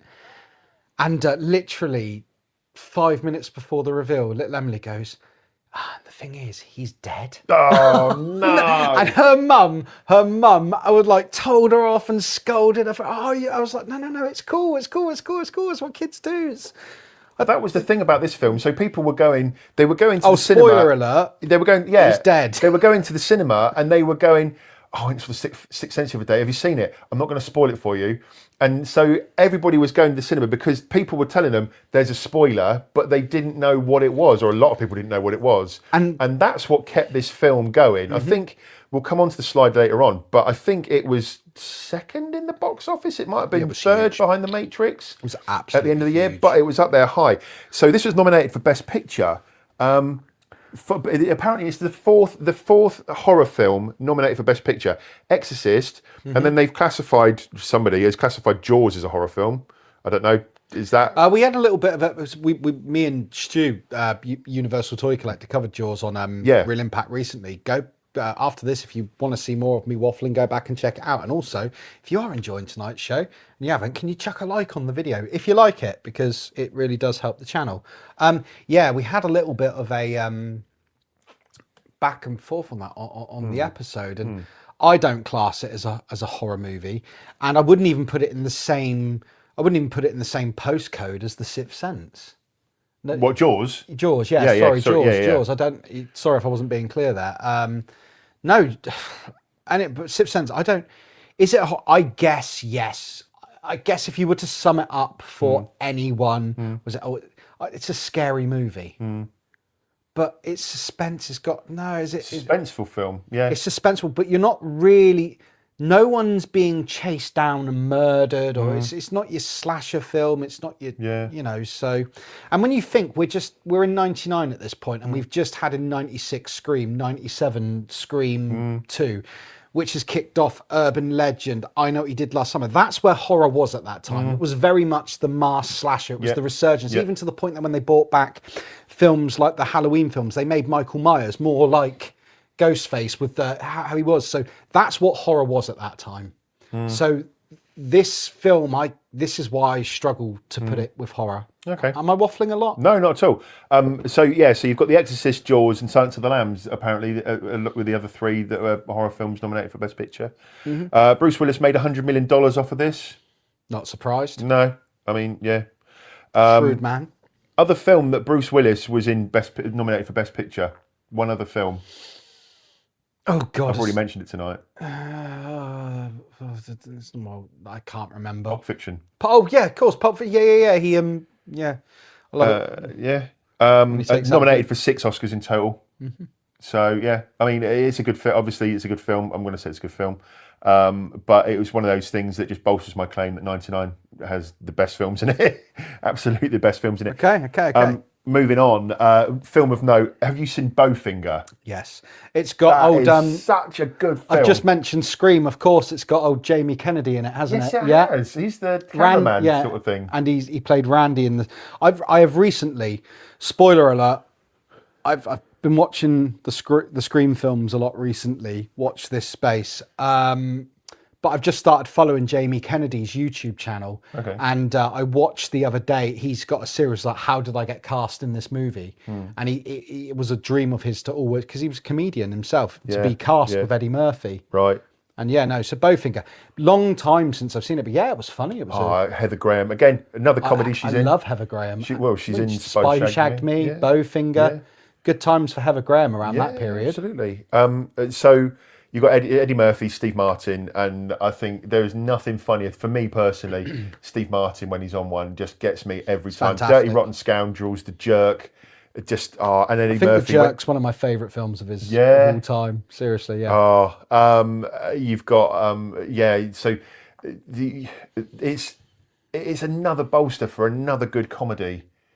and you know, it's I loved it. I absolutely love it, but not as good as The Sixth Sense, I'm afraid. So, but moving on, September. I haven't really got a film to talk about here because they're probably lying in the wake of The Phantom Menace still, and The Matrix, and American Pie, and Well, when you've let's just hit the before we go into this. Let's just look back, as you say. Yeah, you had The Phantom Menace in May, and then June you had South Park, and then you had Blair Witch in July, Sixth Sense in August. September, Stigma. I watched it a long time ago. It was all right. Double Jeopardy. If I recall, I believe I've seen that's the one with Tommy Lee Jones, where the woman is accused of murdering her husband, and it turns out he's not dead. So she decides, well, okay, if I'm being convicted for it, double jeopardy, I'm going to go kill him. Yeah. I think a lot of people felt that was going to be a sequel, or it was very much advertised at the time like it was connected to the Fugitive and U.S. Marshal sort of films.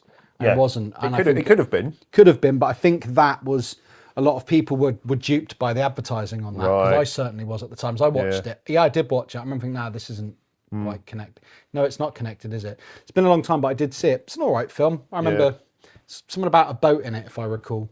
It's been a long time since I've seen it, but I remember it was okay. It was a good film. And then Blue Streak as well. Martin Lawrence doing Martin Lawrence stuff. Martin Lawrence being Martin Lawrence. Martin Lawrence, in the same way Chris Klein is Chris Klein. And what was it Monkey Boy said when we did Independence Day? Jeff Goldblum is Jeff Goldblum. Yeah. Certain actors are who they it's are. all right if you like that sort of thing. I mean, you know, it's not the worst film I've ever seen. You know, not the best, but yeah. So September, it was lying. You know, it was a fallow month for these sorts of things. But moving on to October. Now these two, we've got two in October. What ones do we do first? Well, I watched the first one on my list. Right. Yeah, go on. Okay. I'm going to read out the films that we're not going to talk about. So you had The Three Kings, Boys Don't Cry, Bring Out the Dead, Being John Malkovich, Princess Mononoke. Mononoke. It's a Miyazaki cartoon. I'm terrible. I can't read. So there's two films that I didn't read out there badly. And which one? No, do that one first. It may not be chronologically right for release, but I'm not fussed about that. So the 15th of October. Yeah. Fight Club. What a film, man. What a film. What a film. So the thing about Fight Club is that it's similar to Office Space in a comedy way. People were having a lot of pre-millennial angst. They were. Project Mayhem was very much. Yeah. It was a thing, and there was a lot of things where people were encouraged to not be a man as such. You're meant to buy your IKEA furniture and live in your cubicle at work and that sort of thing. And there was no outlet for become a worker bee. Yeah, exactly that. Yeah. Just be a part of the hive. Just carry on. And Fight Club just tapped into people. You've got a brilliant cast. You've got Ed Norton, Brad Pitt, Helena Bonham Carter, Meatloaf, and Jared Leto. In there. I always forget how old Jared Leto is. So do I. He's a lot older than you think he is. Yeah, I think because he was in 30. Was his band 30 Seconds to Mars? Isn't it? Yeah. So I think I saw him at a music festival. You know, I think I might have watched him at Reading or a festival years ago. Yeah. But I go on one. You know, and then you've got David Fincher, who obviously with the films that he's done, Alien 3 and Fight Club, obviously, and Seven. Absolutely, I think Alien 3 is very underrated, but I don't want to derail it. But they're the films that he'd made up to Fight Club, and Fight Club just put him in another planet. It was the next echelon, wasn't it? It was huge. I mean, I I didn't get to see it till rental times. Right. Probably a year after it came out, probably 2000. I saw it. Yeah. I rented it. I watched it in the morning before I went to do my job at a chip shop that I had. Okay. I came back that evening. I watched it again because I had to go back the next day. Oh, okay.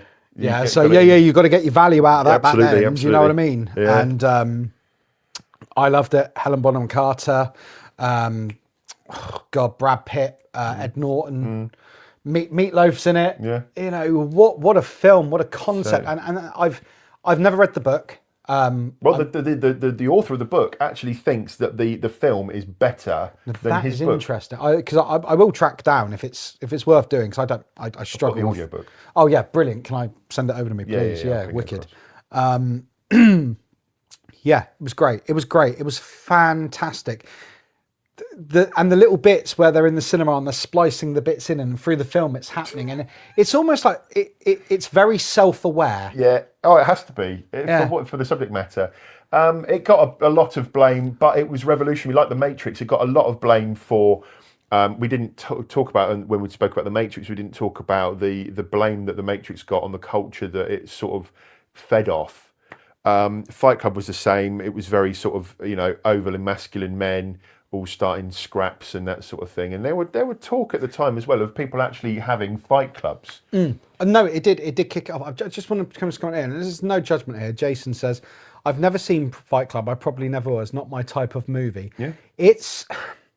Although I would say, Jason, obviously, if you don't want to, no judgment if you don't want to watch it. There's films I'll probably never watch, but it's very different. If you were just to look at the cover and read the back of the DVD case, or just listen to a couple of idiots on the internet waffling, it's a very layered movie. Oh, massively. It's not the fight.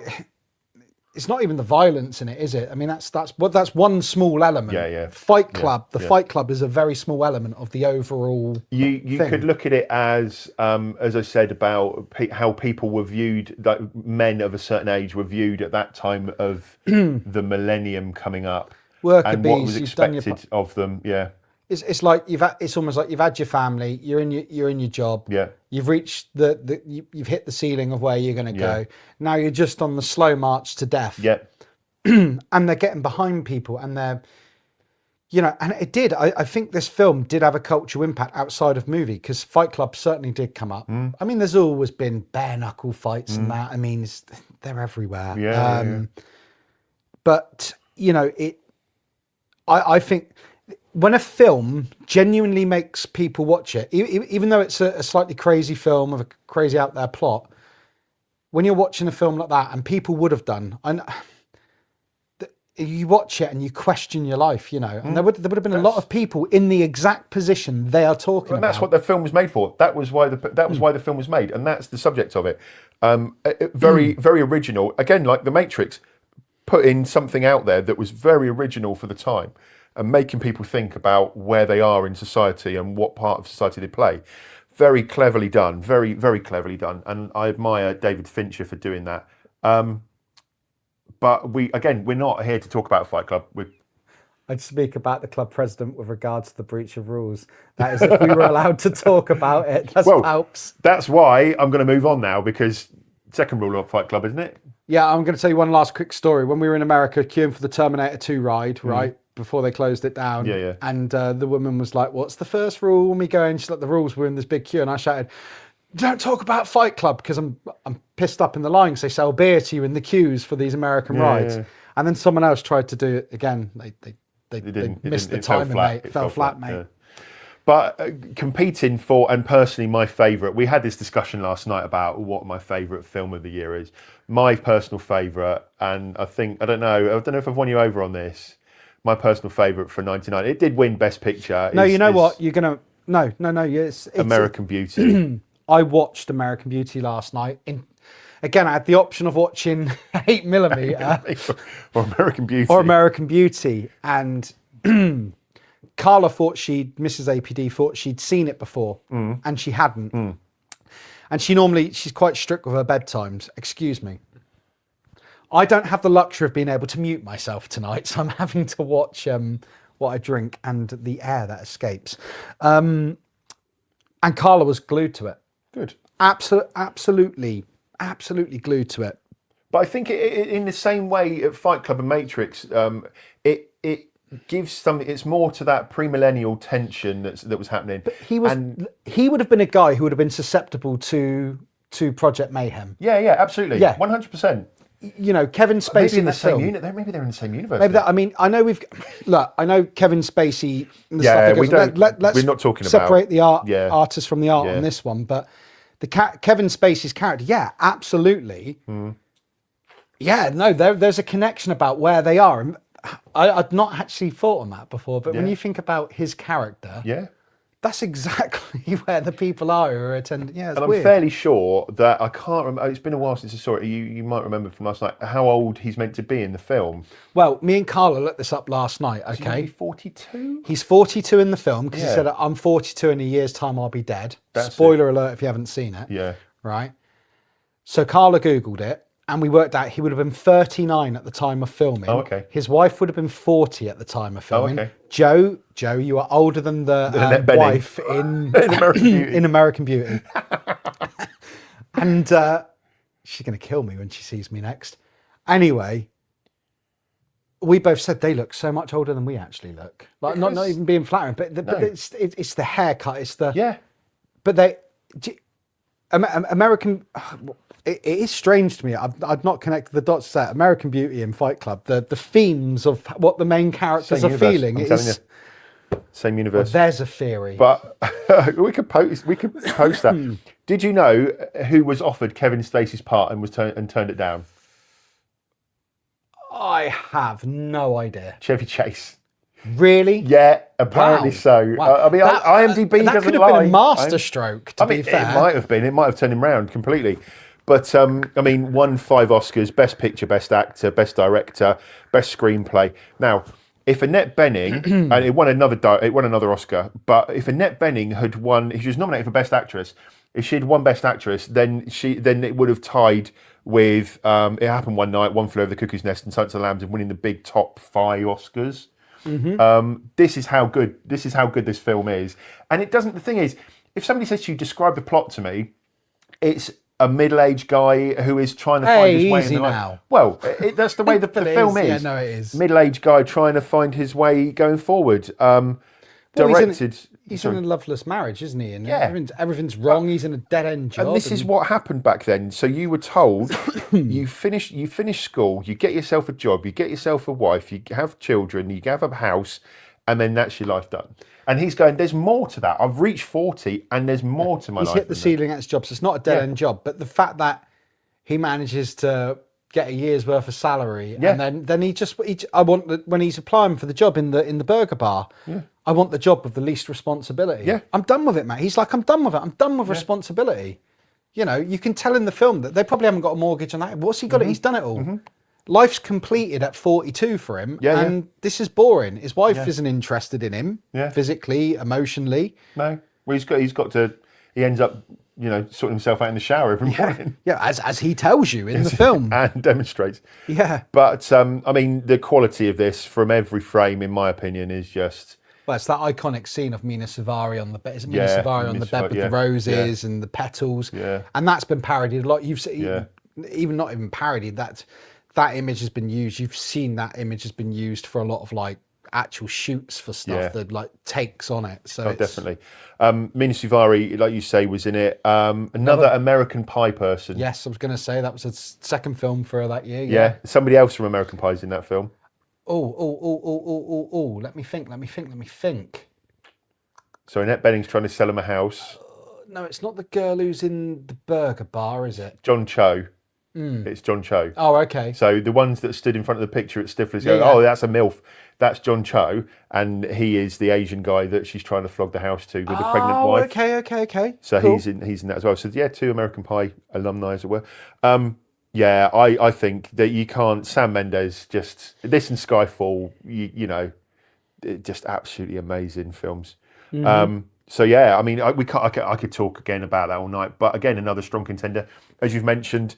Being John Malkovich, I watched that again the other night, and that is such a weird, brilliant film. Spike Jonze and Princess Mononoke is a Studio Ghibli film, really artistically done and very, very nice if you like that sort of thing, aesthetically speaking. I'm still marvelling over my pronunciation of Princess Mononoke. Princess Mononoke. Moving on to November, I'm conscious as well that it's sort of like it's getting on a bit. But We've got about 15 minutes left. That's fine. We can get through these. I'll be honest with you.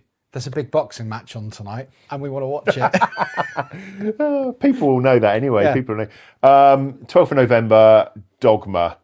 Fantastic 26th of film. December in the Part UK. of the View Askew universe. Kevin Smith at his finest. Yeah. Who have we got in it? Salma Hayek, Yeah. Chris Rock, Yeah. Linda, what's her name? Florentino, who was known for Men in Black. Yeah. Jason Mewes, Kevin Smith himself. Yeah. You've got the shit demon in it, which I forget his name. You've got Alan Rickman, man. Alan Rickman First is in time this on the film. list for today. Chris Rock. Chris Rock. Alanis Morissette. Alanis Morissette playing God because Alan Rickman is the Metatron. Mm-hmm. Who did the voice of God? What a film! What a film! Yeah. The thing is, it's difficult. I don't know if it's on a streaming platform, but I know it's been caught in difficulties in relation to getting it out because it was owned by Harvey Weinstein. The Weinstein Company. And they were dicks, funnily enough, about getting it released because of arguments around the resale of it. I saw something Kevin Smith said about before all the Weinstein stuff kicked off about them trying to rally round certain actors and that, and he was like, "No, man," you know. But anyway, past that, probably it's dodgy. I've got closer and closer to you as the stream's gone on. Let's have some separation. Mewes was on heroin at the time they filmed this. He was really bad on it. A crazy story about it was he was so paranoid about Alan Rickman being on set, like, you know, royalty. English actors are royalty to these guys, that he didn't just learn all his words. He learned every word to the whole script. And I think you said the other day, you noticed it yourself. If you watch Dogma, and you can see in moments Mewes is mouthing the words of other actors because he memorized it. It's such an entertaining controversy film. Around it because of the religious aspect. Well, it took them a year. The release was postponed for a year because there was the amount of controversy around it all. I mean, there's a really funny thing. You can find it if you look around for it. Kevin Smith and one of the producers, but was it Scott, someone or other? I forget his name. Anyway, there's a news clip of Kevin Smith and one of the producers or whatever, one of his friends, and they've made posters to join a rally to protest against the film Dogma, and they've gone really over the top with their signs. Kevin Smith tells the story about it in his Audience with Kevin Smith thing, but basically they're there. Kevin Smith's there protesting his own film with signs saying Dogma is dog shit. You know, he jumped on it, like he's on the news, and they've interviewed him. He's like, "Yeah, man, I don't think this film should happen." But the thing is, though, right? Again, it's another director with something to say. The Wachowskis, Sam Mendes, these people, they had something to say. Even to a degree, George Lucas had something they wanted to say before the millennium. Yeah. You know, this is obviously about religion and the part it plays in modern day society. But it's such a quality film. It is a quality film. So where are we at now? Have we done? So moving on, 19th of November. Again, I don't know why they didn't put this out at the end of October. Sleepy Hollow. Great film. Yeah. If you look at the cast list, right? Johnny Depp, Christina Ricci, Christopher Walken, Michael Gambon, Jeffrey Jones. Obviously, we don't want to talk about him. Tim Burton film. He was in Beetlejuice as well. Ian McDiarmid. So another big year for Ian McDiarmid. Palpatine. And Christopher Lee. In this film, obviously based on Washington Irving's 1820s short story. Christopher Lee was also in one of the Star Wars films. He was in episode 2. Dooku. Count Dooku. Johnny Depp did all his own stunts. Apparently, Ichabod Crane, in the book that they wrote, he was quite an ugly man in real life, so it was quite a controversial thing to cast Johnny Depp in the role that he did do. And who do you think, right? Bearing in mind, it's a Johnny Depp helmed film, but directed by Tim Burton, about a dark subject matter. Who do you think was first offered the role that was given to Christina Ricci? Oh God, Helen Bonham Carter. Funnily enough, yes, but she was off filming. Winona Ryder. Winona Ryder. I'm sorry. I get that like wrong. Yeah, Winona Ryder. A lot. So, but Winona Ryder turned it down. I don't know why. But again, a Beetlejuice connection there and that sort of thing. Oh, well, Tim Burton, he's got his stable of talent he likes to use, and it's evolved a bit over the years, but he uses the same people. He likes them. Well, if you know it works. Exactly. Released in England, in the UK on the 7th of January 2000. It's only just squeaked out of this year in the UK. But yeah, good film, very dark film. I don't know how it's really viewed these days. I don't know if it's sort of, looked at in a positive way as it was back then. Didn't they do a TV series of it recently or something? Isn't there a know. continuation of it? I don't know. Answers in the chat. Is there a TV series of Sleepy Hollow? Is there some sort of reboot or remake? Am I misremembering? Am I going? I mean, of course, I'm going to read a couple of other films in that year that, because we can't do them all. As you said, you picked certain films. Toy Story 2, a huge film, arguably better than the first Toy Story. The Insider, End of Days, Arnie, big movie that. I mean, for Arnie. Did I always say The Bone Collector? No. The Bone Collector. But of course, the film for me, being a massive Bond fan, The World Is Not Enough. And that's why we said earlier about the Million Bug stuff. Yeah. So not the best Bond film. No, I The mean, Pierce Brosnan film started off good. I and think just sort of, Brosnan's best Bond film, hands down, was his first one, Goldeneye. Yeah, I think yeah, I Goldeneye agree. epitomised yeah. the traditional style Bond film. But At the time, I didn't think so, but yeah. I loved it. Anyway, moving on. Wrong year. That was 95. We're on 99. Yeah, we're talking about 99. So again, another film that I had to comment on for December, and this came out on Christmas Day in I'm sorry. News is here. Sorry, I'm sorry to cut you off. Love Burton, Sleepy Hollow. Great deviation from the book. Jojo, there was a Sleepy Hollow TV series, but it was ages ago. Also starred Starship Troopers Casper Van Dien in Sleepy Hollow. Yeah. Also featuring a certain Palps actor. 2013. So that must have been the year of the series. I knew there was something. It's not a bad memory on me. Not a bad memory. Moving on to December now. Right, so there were in this month there were so many films they wanted to get out, so many quality films. But it was that Oscar because they wanted Oscar bait. I don't know. We're not going to cover any of those Oscar bait films. We've got the Juice Bigelow, Mel Gigolo, obviously not Oscar bait. I mean, depending upon how you feel. Stuart Little, a good film. All in all. I mean, I've seen it. I've got a kid. The Green Mile, Fantastic film. Magnolia. Okay. Again, one of my favourites. I love anything PTA does. Yeah. My favourite, I said to you last night, my favourite is There Will Be Blood. Arguably one of my favourite films of all time. Man in the Moon, which is Jim Carrey playing Andy Kaufman. And The Talented Mr. Ripley, Anthony Minghella, with, Matt Damon, Gwyneth Paltrow, Philip Seymour Hoffman. Did you already say The Bicentennial Man? I hadn't said The Bicentennial Man. Now, I love that film. I think that film is absolutely fantastic. Yeah. I think Robin Williams in that film is superb. Yeah.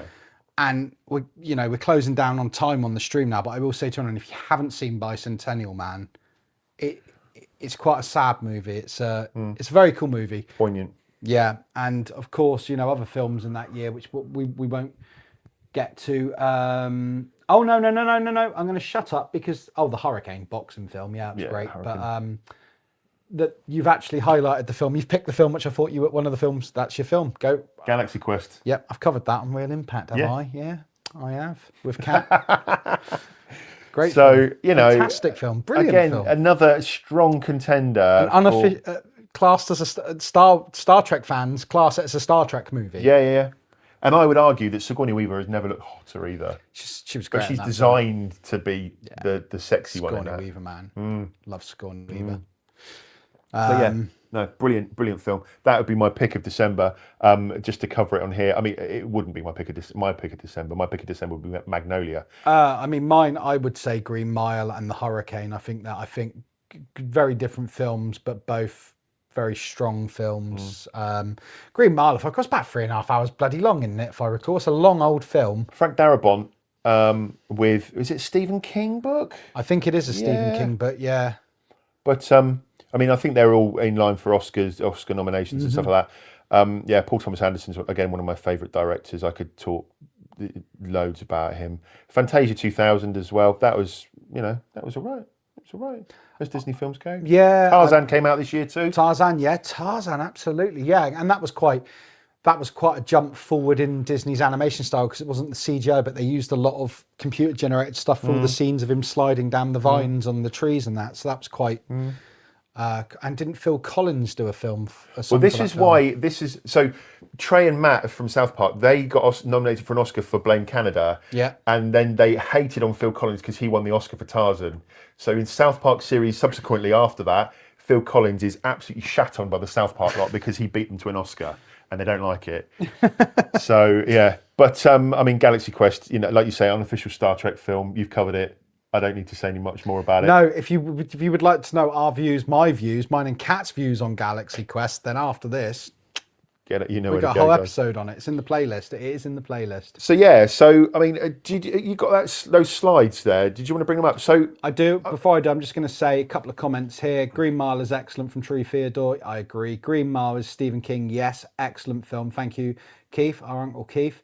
And Jojo, Green Mile is one of the few films where I think it's better than the book. Wow, okay. excellent. Right, so you've got some slides you want. So yeah, in order to sort of bolster my claim that 99 was the best year, if you bring up the box office for 2024, please, Okay, Nick. there we go. So here we've got 10 films, okay?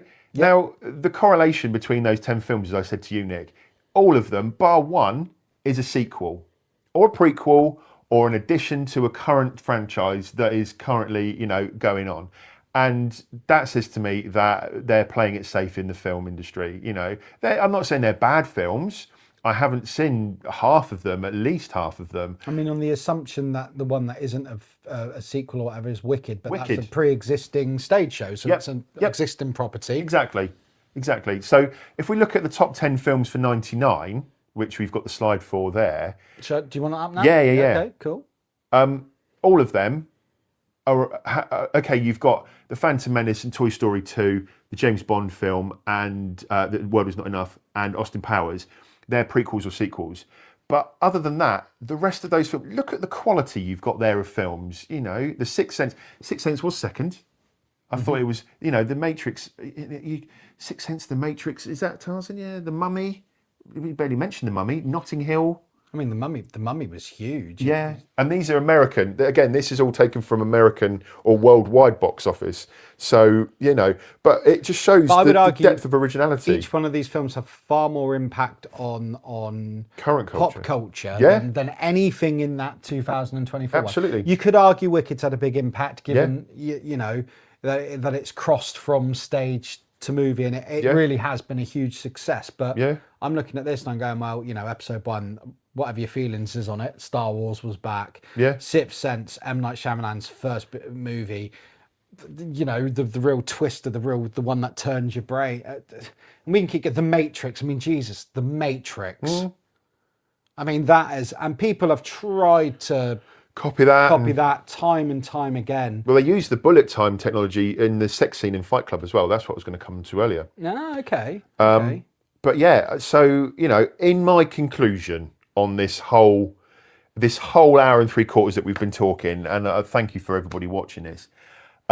Firstly, no superhero films, so there isn't any superhero fatigue. You could argue The Matrix could potentially be a superhero It doesn't fly to the sequel. But they're all cultural. They're all saying something about the culture and the ethos of the time. There was a wide release of film genres. These days, you get cheap films. Horror films and comedies are basically what they put out these days. Superhero fatigue is kicked in. They're cheap to produce and they make bucket loads of money. So nobody makes really anything else other than those things. Was it Marlon? No, who was the director? The big director? Did The Irishman? Why? Scorsese. Scorsese, thank you. Why my brain can bring up bloody Martin Scorsese? He said the horror movie. My brain's tumbling now. Superhero movies. They're fairground attractions, and the job of the actors is to go to Ricky Gervais said, and the job of the actors is to go to the gym. Yeah, that's it. That's where you're at. No, exactly. So you've got. DVDs were just coming out. You mentioned DVDs. I remember the first DVD I bought was Gladiator, but I remember seeing The Sixth Sense on DVD. Blade was more, but yeah. Blade was a good one, yeah. And these days as well, you have people don't want to go to the cinema for a variety of reasons, but what the main reason is they've got massive plasma screens. They can 80-inch plasma screens at home.